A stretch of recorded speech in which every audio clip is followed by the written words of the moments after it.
Good morning. Morning, Bob. Good morning.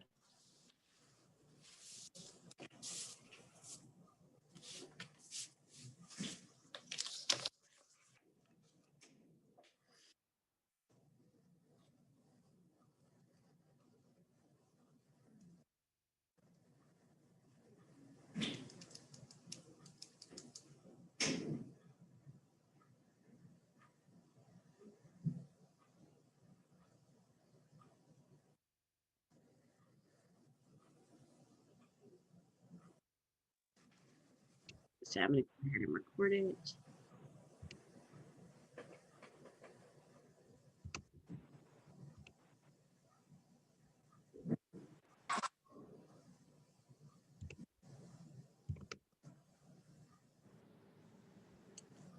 This little laptop's having better days, I think.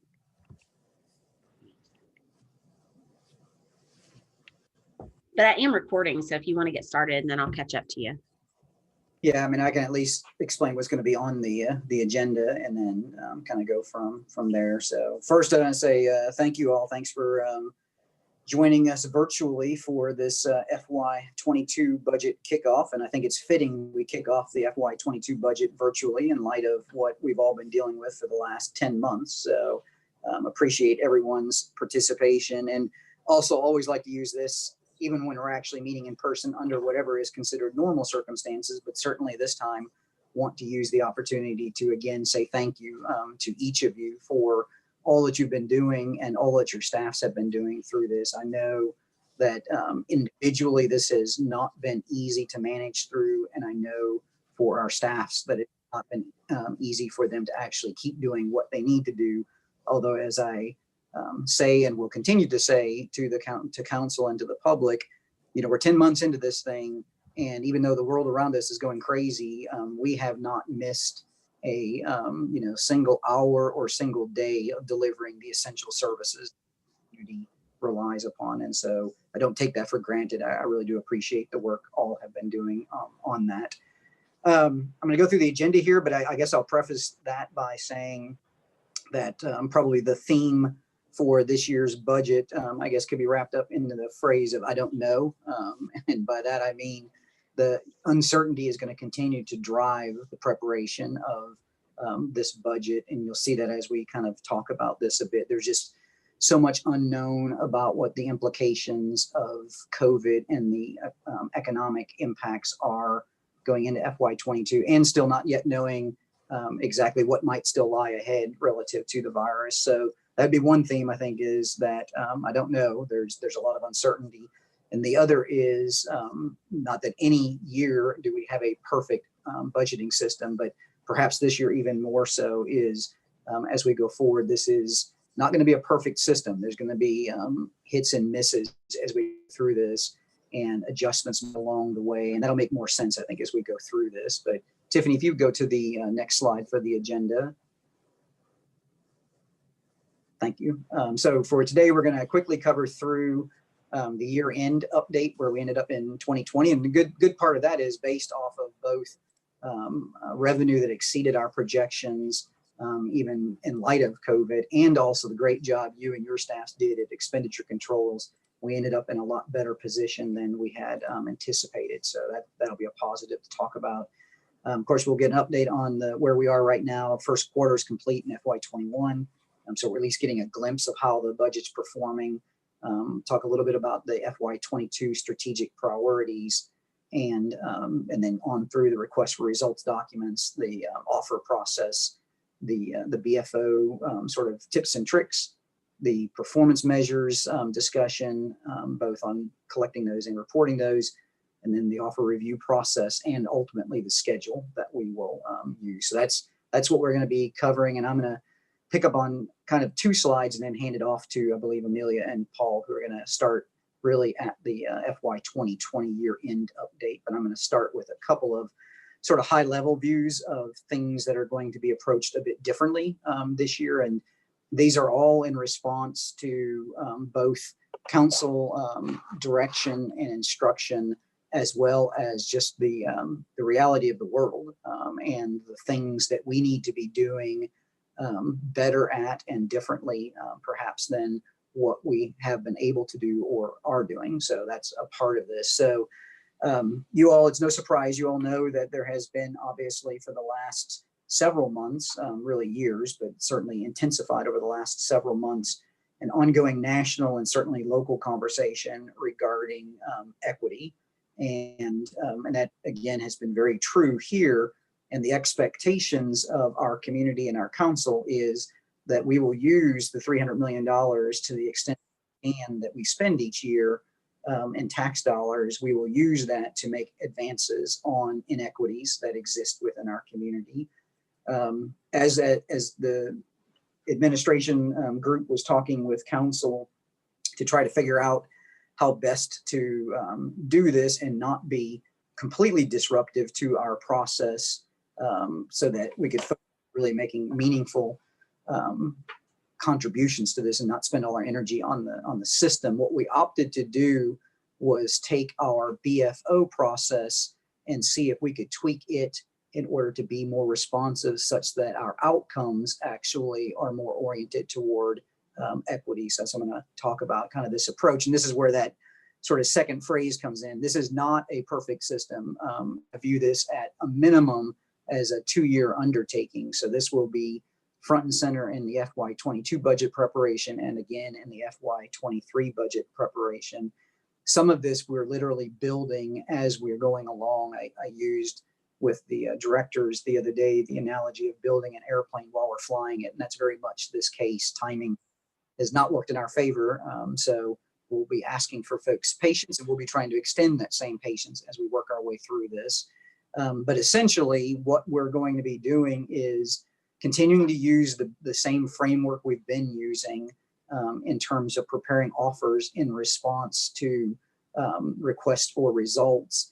But we will also introduce a new mechanism, 2 new mechanisms actually. One of those is an inventory of the disparities that we know of that exist within our community. And those may be disparities along the lines of health outcomes, incomes, race-based disparities on through the list, and others. We will also be taking an accounting or inventory of the assets that exist within each of our neighborhoods. All of that's based off of off-the-shelf material, if you will. There's not going to be necessarily original research or data collection. That will come at a later date and time. That's why I realized that what we talk about and share in the way of disparities and even assets will be incomplete. I mean, it's not going to fit every scenario. Not every going to be directly affected by this, but most will and most should. So you're going to, as we prepare the budget, there will be this document that is in draft form and evolving right now as we speak. There will be this document that you will be asked to refer to gain a better understanding of the disparities that exist within our community. And again, the expectation is then as you prepare your offers, the outcomes that will result from those expenditures associated with those offers are intended to either address some type of disparity that exists within the community, or to advance some kind of empowering or asset that's in the community. So there's going to be 3 new kind of sections or questions basically in the process. One of those is a question around this notion of, does the offer proposal advance equitable outcomes for residents? If not, then could it be adjusted to do so, and how? So, it may be the exact same offer that you have prepared in the past because it's something we need to continue to do. However, you will be asked to, if it's possible, tweak that or adjust that offer in a way in which it responds to some known disparity in the area. The example that I have been using throughout this conversation is, for example, we know we're going to continue to pave streets. We also know that we have a pretty good assessment of the condition of our streets across the entire city. We know that there are some portions of our city that have more streets that are in poor condition than there are others. An approach that would be equal would simply say, well, we're going to apply the same amount of funding in all 4 quadrants of the city so that everybody gets an equal share. And in reality, the areas of the city that have a larger collection of poorer streets actually are still less better, if you will, served by that approach. So in this case, that offer would be adjusted so that more of the dollars actually go toward the area that has the disparity, that has the greater number of poorly performing streets. And the area that has still poorly performing streets, but less of them, might receive less of those dollars. So that's one example of how you would tweak or adjust an offer that you would normally submit, but in a way in which addresses some kind of disparity or inequity that exists within the community. The second part of that is, does the request burden or benefit communities of color and or low income neighborhoods? Could it be adjusted to avoid or mitigate the burden and or to realize a benefit, and how? So this falls into some of the categories that if, I'll use what we had to do this past year. We obviously had to make a reduction in our budget around, say, youth sports. And had we applied this question about how does that decision affect those communities experiencing inequities, those of low income or of color, we might have actually arrived at a slightly different way of approaching that. So similarly, as you propose offers, as you propose to change the services that are being provided, you'll be asked to answer this question about who's burdened by this decision or who might benefit by this decision. The benefit question in there is also in part to raise your awareness and all of our awarenesses regarding if those benefits are all applying to an area that is not otherwise, or a group of individuals not otherwise burdened by some kind of inequity. I think we need to start asking the question, why does that group continually benefit from whatever those offers or expenditures are? So it's really designed to kind of promote that kind of thinking and those kinds of questions. And then the final one is, does the request help reduce disparities? If not, again, how could it be adjusted to do so?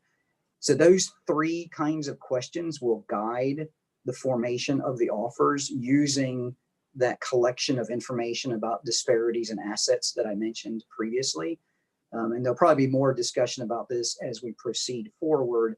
But one of the other tools that will be used in this process is the adjustment of the scorecard that was used some years ago in the preparation of the budget. And at a minimum, the budget committee will be using the scorecard with different questions oriented around the kinds that are on the screen or that we just talked about. And actually, Tiffany, can you advance to the next screen? I'm sorry, I didn't realize I hadn't. Or no, never mind. You're on the right one. So sorry. So it'll use those questions as a part of the evaluation of the budget, but should also be used to inform the formation of the offers. So let me move to the next slide. So Tiffany, if you would advance, thank you. And then we'll come back and ask any kind of questions that you might have on this approach before we launch into the other information that's on the agenda. So what's on the screen now is actually are the budget priorities that came out of the discussion with council at their retreat that we had, both the strategic planning retreat we had with them back in August, and then on Tuesday of this week, we just had their budget planning retreat. And these are the types of priorities that are arising out of the conversation. The two items in red are the ones that are really going to dominate our conversations going forward. One of which we just talked about, which is the budgeting for equitable and empowering outcomes. Obviously, central to this budget will be this discussion of how are our expenditures addressing inequities. The other one is obviously, again, COVID-19 response and recovery. To be honest, anything below that one on this list, and frankly, just about anything else in our budget is going to be greatly dependent on the depth of the impact of COVID. So that's why those two are identified in red, that there's an acknowledgement that above all other considerations, we have to be responding and recovering from the economic impacts associated with COVID and supporting the community in doing so. And as we spend our money, we need to be responding to to this equity question as we go forward. Once you get past those, then some of the other priorities as you're thinking about offers and as you're talking with your deputy and assistant city managers about the formation of those offers, other things to keep in mind that the council has elevated as priority considerations, some of which you all are already working on in other group settings with these, are an enhanced linkage between education and economic opportunity. So that gets into offers around things like job training, apprenticeships, assistantships, internships, things associated with, for example, activities with the library that connects early childhood learning, those types of things. So there is an interest among council members to advance more of those types of offers and priorities. Enhanced non-police responses. This gets into this discussion that's going on in the community here locally as well as nationally about there are some things that just probably are better addressed or handled by a non-law enforcement response if possible. A good example of that is how we approach homeless situation with the HAT team, where the police are actually kind of secondary when there's a risk associated with it. The primary contact is made with HAT. There is an interest among council to be exploring more of these kinds of opportunities. This would not come at the expense of our current law enforcement response. These would be additional resources put toward these efforts and likely would involve external parties as well. But certainly in the areas of mental health, for example, substance use and abuse, those types of things are what fall into this category. No, not surprisingly, an increased response to gun violence. Most of this will come in the form of responses that are necessary on the law enforcement side, as well as responses that are being identified through the work of the task force. And so again, these will be resources that are directed toward those priorities. An enhanced anti-poverty response really speaks to the equity issue and is predominantly focused on offers that probably will relate to external or outside agencies. And we'll talk more about those as the budget evolves. An increased focus on infrastructure. No surprise that street paving and sidewalks have suffered the consequences of a revenue stream that's not growing and also have borne a lot of the brunt as we've had to make reductions in our budgets in response to COVID. We've been able, and you'll hear some of this in a few moments, we've been able to restore some of that from the year end of FY20, but there is definitely an interest among council of expanding those opportunities for funding more of that as well as we go forward. Youth recreation sports kind of 2.0. This is a recognition that the system we had been working under is not working, and I know the Parks Department and the PRAB are in the process of helping to kind of recreate this, but that's one of their priorities as well. And then finally on this list is the complete neighborhoods piece. This is coming obviously out of the comprehensive plan that will get adopted in December and really is oriented around advancing to the extent practical the establishment of our village centers in a couple of our neighborhoods and really also stabilizing some of the more at-risk neighborhoods. So those are the priorities. And when I say in this case priorities, understand and recognize that these are the priorities above and beyond what it is that we obviously just have to do, that we're either mandated to do or that are the basic services that we provide. And again, I can't stress it enough. All of this, any response to this is going to be driven by the impact of whatever is happening relative to incomes, revenues off of COVID. So, so let me pause here. And I know there's a lot of us on the call, on the Zoom call at this point, but as it relates particularly to the budgeting for equity and empowering outcomes, I want to see what questions might exist, and then we'll move into the rest of the discussion. Before we do that, I'll leave you with one other thought, and this is the not perfect system. Again, I realize that there are a number of services that are provided, especially with folks that are on this call, that are either dictated by the state and the funding comes through that, or just don't fit well into this kind of framework because they're focused on internal services, for example, and stuff. We understand that not everything is going to fit neatly into this bucket.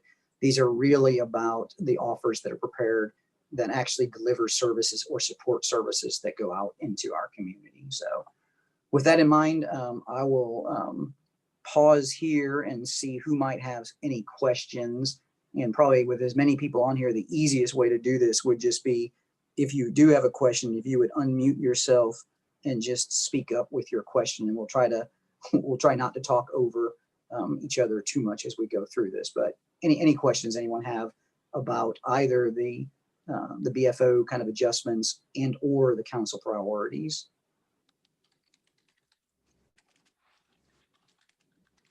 And I know the directors have had these conversations 2 or 3 times now, so.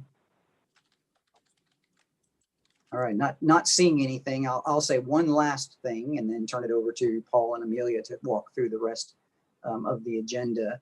I do want to stress too that, you know, when you look at the priorities, these are council's priorities for sort of advancing, if you will, on their policy agendas.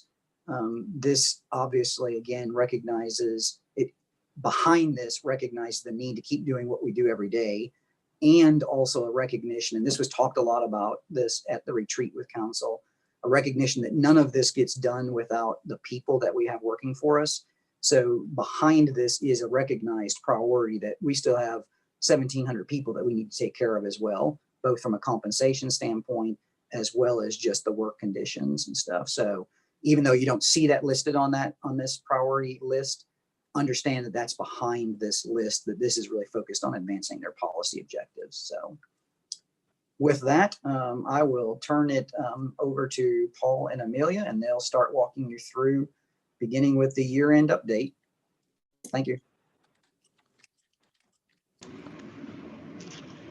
Okay, I'm going to take us to slide 5, and I apologize for not being visible. I'm not sure what's happening with my camera, but what you have in front of you is an update on how we ended fiscal year 2020. I will note that these are unaudited figures. We are in the process of completing the audit for fiscal 2020, but as we currently stand, we ended the fiscal year for our local taxes about 0.1% above budget, and that is very, very close.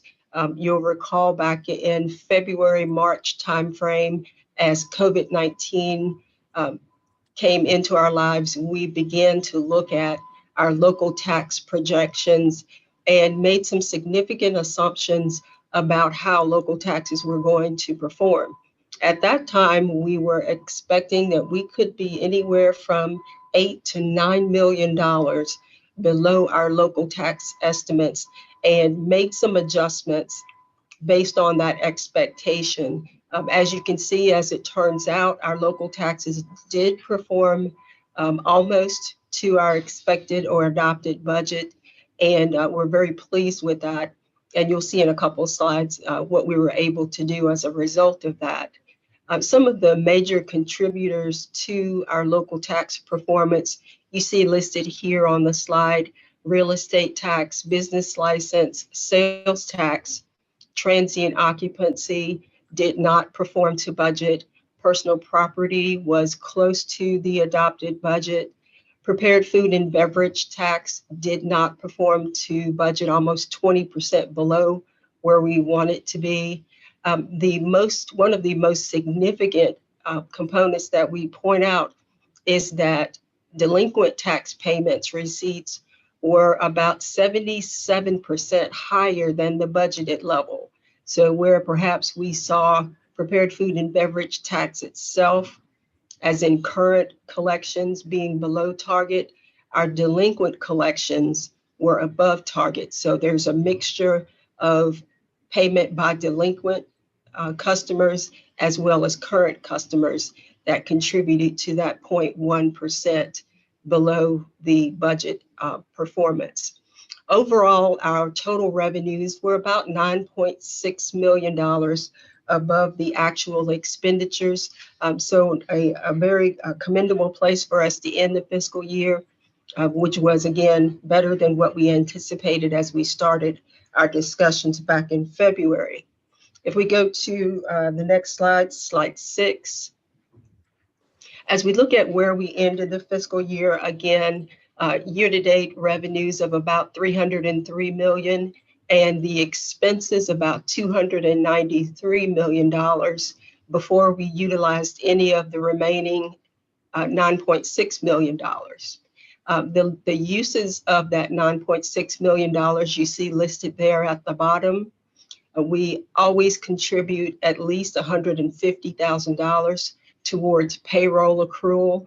And just a short explanation of that, every 14 years approximately, we have 27 payrolls instead of 26. And that $150,000 that is placed on the balance sheet is helping us build towards funding source for that 27th payroll that's going to be coming up here in the next 3 to 4 years. The unassigned fund balance by policy, our target is 12%, and we have surpassed that target for the last couple of fiscal years. Our target was to reach 12% by the end of next fiscal year, current fiscal year, and we were able to reach that target in the last couple of years. We did make a contribution of $940,000 to bring that balance in the unassigned fund balance from 12.2% to 12.3%. The stabilization reserve is also a new reserve that we started back in 2018, and that's intended to help us should we see the economy take a downturn of worse than 1.5%, to fund economic development opportunities, and also to assist us should we see any risk expenditures that we have to cover, since we are self-insured. As we encounter those, this funding source is intended to support us through those times as well. We were able to, again, ahead of target, our target for fiscal 22, which is another year and a half away from us, was 2%, and we were able to reach that target as of the end of fiscal 2020, so 2 years ahead of target. The capital uses that you see listed here, about $7.2 million. I will detail that in a subsequent slide, the very next one, I believe, and $100,000 for our grant match account. At this point, due to commitments that we have for grants, we currently have all of our existing funding committed without this $100,000. So this will enable us to work with departments, to work with you all when you have opportunities to apply for grants, which require a grant match. We do require, of course, that you reach out to us prior to committing anything with regard to matching funding, but we do have a renewed source through the end of the fiscal year, should that be needed. With that, we'll move on to the next slide and look at our capital uses. As we talked about, that $7.2 million that we were able to invest in capital related items at the end of fiscal 20. At this point, a part of our strategy regarding the potential $8 to $9 million that we imagine we could have a shortfall in local taxes, we reached into some capital projects and pulled the funding back, just delaying those projects in the event that we could not proceed due to COVID-19 impacts on our local taxes. That was about $3 million. Given where we ended the fiscal year, we do find that we are able to restore that approximate $3 million for those projects you see listed here: Melrose Avenue Streetscape, the Juvenile and Domestic Relations Court Clerk renovations, replacement of the escalators for the Market Walkway with stairs and elevator refurbish, and the Parks and Recreation Court conversion. Again, a restoration of funding that had been previously allocated. We're able to restore that funding. We were also able to mobilize $2.9 million into capital project contingency for future capital issues that may arise, and that will be determined on an as-needed basis by the city manager's office. $200,000 for the paving efforts. You may recall, especially in transportation, that there was a base funding reduction as we balanced fiscal 21. And this action will restore $200,000 to the paving program. Fleet capital, $550,000. That also was a base funding reduction as we balanced the budget. And this restores funding to fleet capital for needed purchases. Sidewalks, $300,000 to support the backlog of activities that are necessary for new and maintenance activities with our sidewalks. Municipal building security, purchase of a server and interior cameras. Deferred maintenance that has been on hold for the police building. And again, $100,000 for the grant match contingency. Okay. The next topic will take us into fiscal 21, and I'll turn that over to Paul. All right, thank you, Amelia, and good morning, everyone. To go over the current status of where we are with the fiscal year 21 budget update. Just a reminder that we usually like to focus on our local tax revenues, which are 2/3 of our general fund budget. So you'll hear about those revenues over and over again. But the local tax revenue budget was $201.7 million, which was actually 2.6 million or 1.3% less than what we actually collected for fiscal year 20. So a decline obviously is expected. Through October, the local taxes are performing ahead of budget, although I will stress that it is still very early in the year, and things can obviously change as we move forward. The real estate tax is one of our more stable and sizable tax items. It is about $90 million, and at this point, it's 1% ahead of budget. Of course, again, it's still early in the year, but we anticipate that that will perform as expected. Sales tax at this point is 7.1% ahead of budget, which is it's a good sign for us. The transient occupancy tax is 49.8% ahead of budget, which sounds really amazing, and it is. We had actually anticipated a drop in the transient occupancy tax of about 69% when we adopted the budget. So in taking precautions with COVID, we certainly, that particular revenue item is performing much better than anticipated due to the COVID impacts. The food and beverage tax is 10.1% ahead of budget. Again, we anticipated severe drops in these areas. To see it performing ahead of budget is a promising outlook for us at this time. We certainly do anticipate that we're not going to have any troubles meeting our local tax revenues at this time, which is good news for any mid-year reductions, as some of you may recall over the years. We meet certain demands and issues during the year, we may have to adjust mid-year. At this point, we don't anticipate any of that coming to fruition for fiscal year 21, which is good.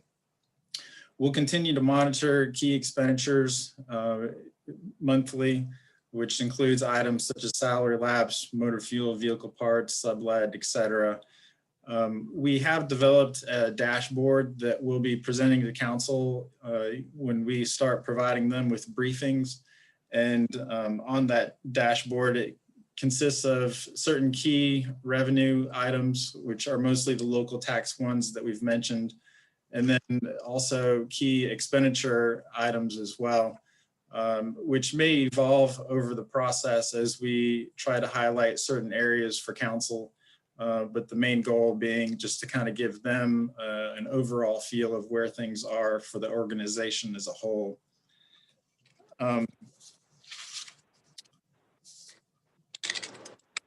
For select one-time purchases, we are beginning to notify some individuals that those purchases may continue. Some of you may have received emails today, in fact, on that. I will say that if you do feel like you have one-time purchases that are critical or timely, please let your analysts know or somebody here in management and budget know.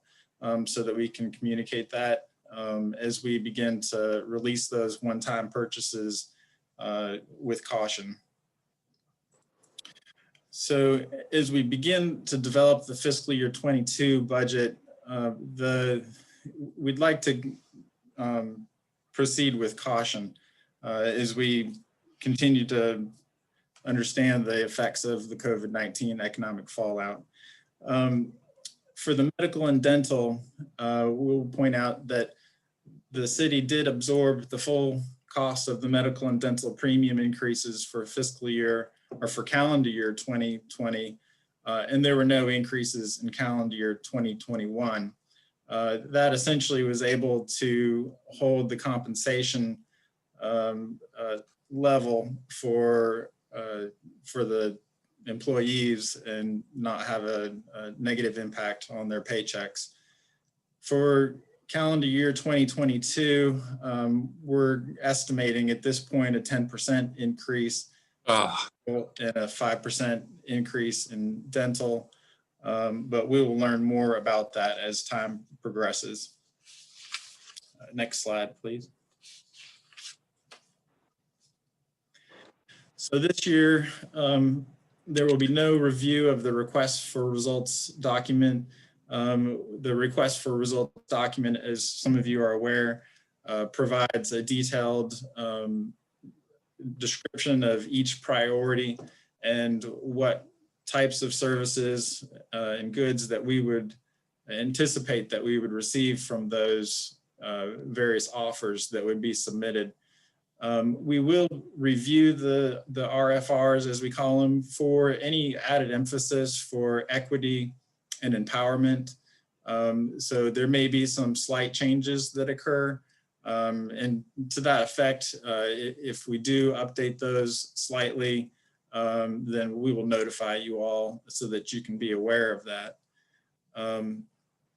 The RFR documents basically lay out the description for the causal factors and the outcomes, and I'll give a visual of that on a priority map here in just a moment.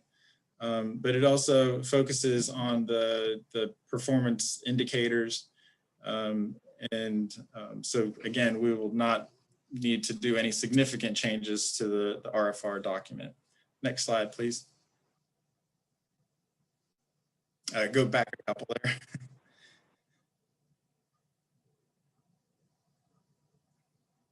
There you go. So here's an example of the RFR document, and you can find this on the Management and Budget's website. There'll probably be links for it as well in the BFO system. So if you wanted to go and take a look at that, that's how you can find this. Next slide, please. This is the priority strategy map for, in particular, the economy priority. The items that are around or closest to the star are the causal factors, and then the items in the boxes on the outside are the outcomes. Each offer that is submitted will be submitted towards one causal factor and outcome, even if they apply to multiple ones. Just basically pick the best one that applies to the offer as you're submitting your BFO offers. The indicators at the bottom are items that we highlight for each priority and report out in our performance or our priority or performance measure and indicator report. Next slide, please.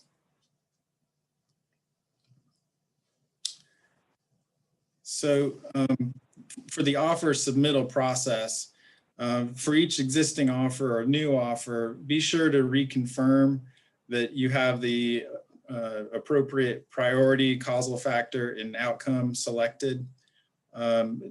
Take a moment and just read those and make sure that it still is the applicable one. Be certain to review the executive summary in the details tab and be sure that it's adequate.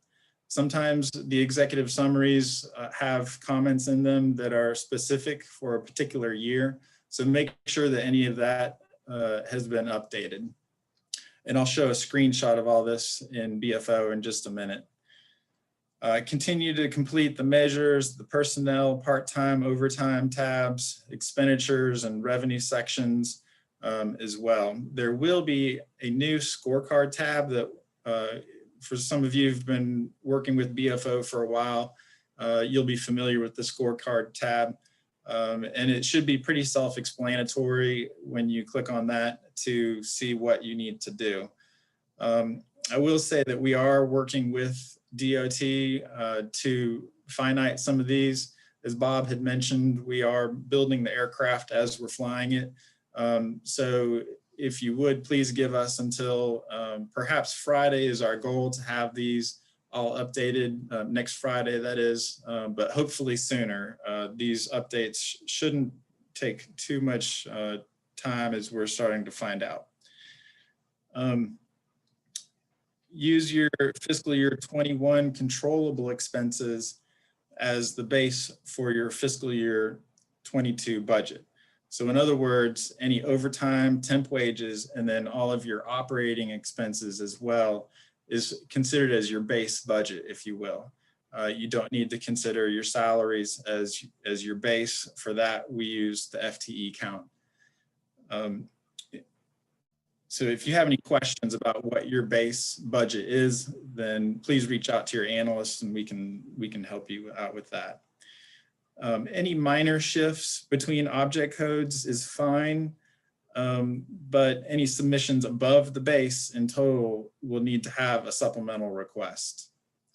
And then just a reminder to be sure and review any of your fiscal year 19 and 20 actual expenditures and consider right-sizing those for fiscal year 22.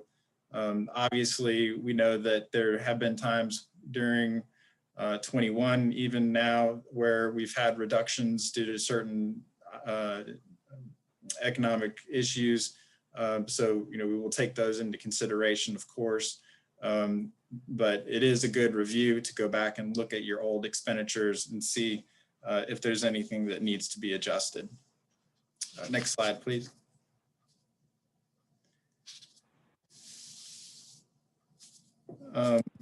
So any incremental increases beyond your 21 base, submit a supplemental request, as I had mentioned in the previous slide. So some of the supplemental requests would include new programs or services. Any additional staff or would also need a new supplemental request, or reinstatement of an unfunded position also would be on a supplemental. Any inflationary adjustments, any mandatory contract increases where you have increased funding needs. And then as well, one-time funding requests are also useful if you can put those on supplemental requests as well.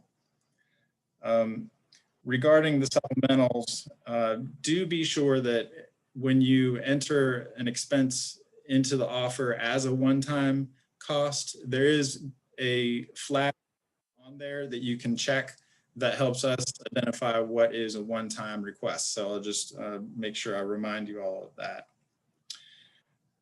And all one-time requests are considered sort of a parallel process, if you will, from the actual operating requests. So that goes through a separate review, if you will, by the budget committee. A reminder to make sure that you have all of your technology maintenance contracts reviewed by DOT. So that anything that's in the object code 2555, be sure to confer with DOT to make sure that everything is budgeted appropriately. Again, this year, we are going to request that you submit your supplemental requests in a prioritized listing and submit those to DMB and your ACM.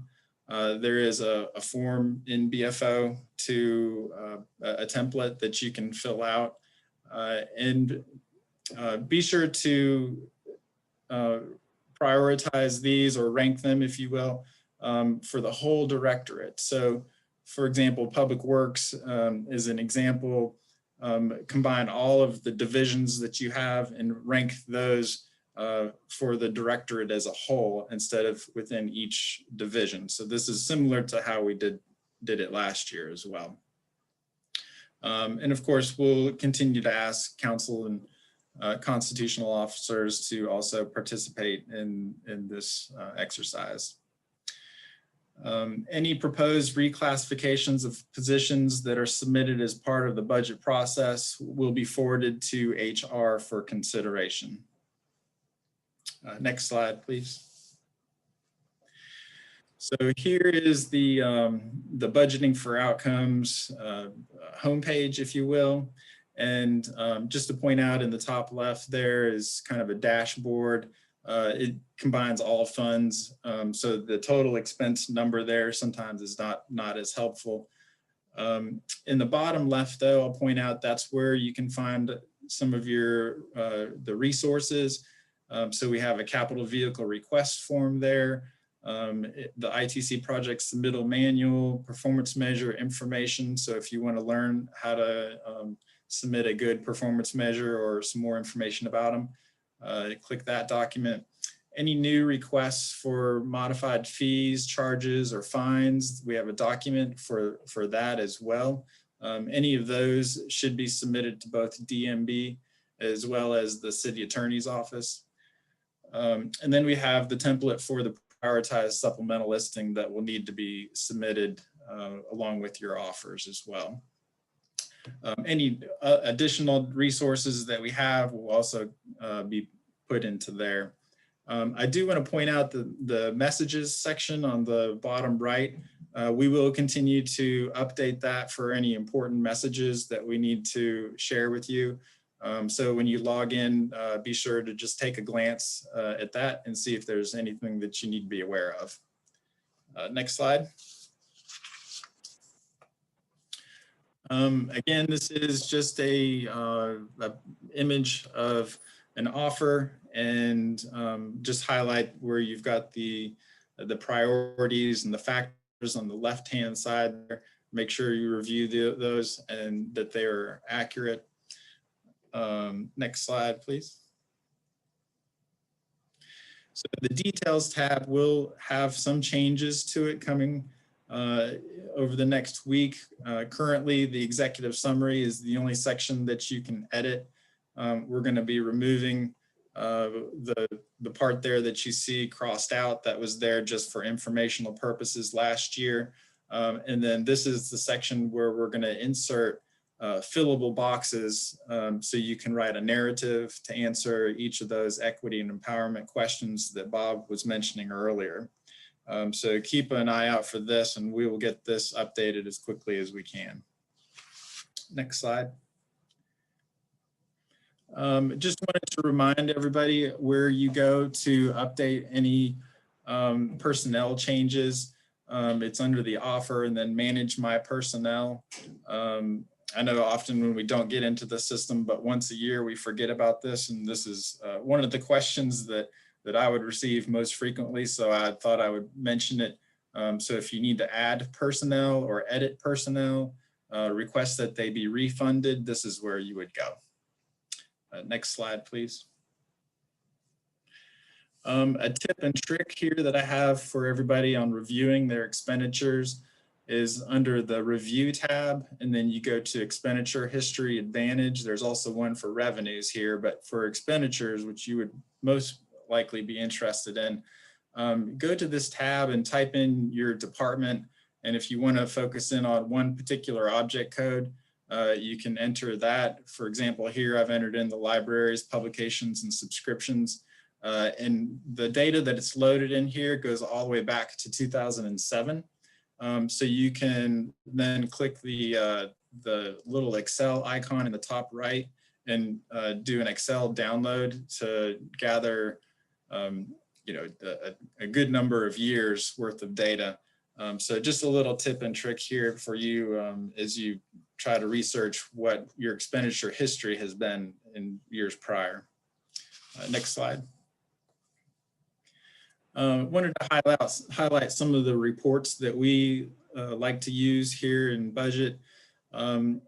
And I won't go through these in great detail, but I just wanted to show you the ones that we prefer to use and have found useful. I recommend that you go in and print them off just to look and see what kind of detail they have. The 25D there, the one in the top right, is kind of what we consider our most reliable report. And then the 27D has the most detailed information. And then at the bottom, the 30S, that's kind of the more traditional view, which is similar to what you would see with Advantage reports.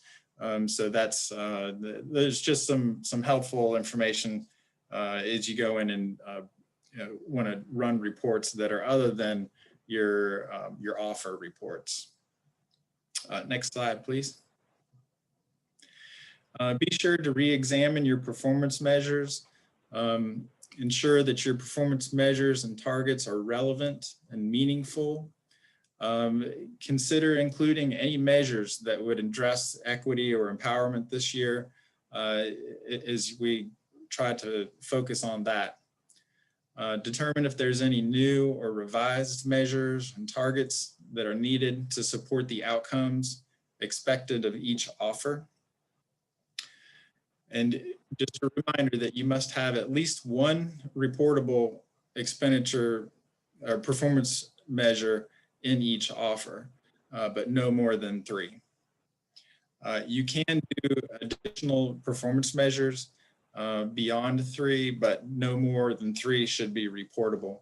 And anything that is checked as reportable goes on our performance measure and indicator report. And then we may provide some additional reference documents for the performance measures. And actually, I believe that would be what you would find on the home tab of the BFO in the resources section.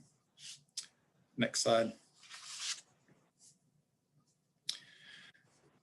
So after your offers are submitted in the January and February timeframe, DMB will review each offer and discuss the recommendations with the budget committee. Prior to that, the analysts will go through the offers and will be reaching out to each of you with any questions or suggested edits during that time. And it is helpful if you can notify your analyst when you've submitted your offers. We don't get any kind of a notification when they've been submitted. So just a simple email or reach out with a phone call is helpful. So the budget committee will then review and discuss all of the requests, including those from outside agencies at the same time. And if needed, management budget and the directors will meet with the ACMs to discuss any adjustments or supplemental requests. Next slide. So for the schedule of activities or our calendar, today obviously is the kickoff. The system is open now, so you can go in there and start updating your offers and begin the offer development. They are due on January 11th, which at that same time would be when the supplemental offer listing, your prioritized supplemental listing would also be due. And then any job reclassification submissions, also during that time. After that, of course, the ACMs, DMB, and the directors will meet and go over the prioritized listings. We will schedule our CIP request discussion meeting on January 15th. Invites to that will be sent out fairly shortly. And that, of course, is primarily those who are impacted by the CIP or issuing debt. So then we'll review the offers here in management budget in January. And then we begin our regular schedule of updating council once a month and regular meetings with the budget committee. In April, we'll have our public hearing, and the recommended budget should be complete with adoption and budget study in May. So at this point, I'll open it up and see if anybody has any questions. Feel free to submit them in the chat as well if you have any questions. I will say that we are in the process of hiring 2 new analysts in management and budget. So please be kind to them once we get them on board. They will very likely be new, and so we have some training to do for them. Let's see. And so I see a question, will we get the slideshow sent? Yes, we will send, I will send this out and to everybody who is on the Zoom meeting. And Paul, you might want to also, Tiffany can we can figure out a way to make available the recording also so that you can view the recording if need be along with the slideshow. Right, and I've got a list so far of individuals who could not make it today. So if you know of somebody who needs a copy of this, please let me or Tiffany know, and we'll be sure to get them a link.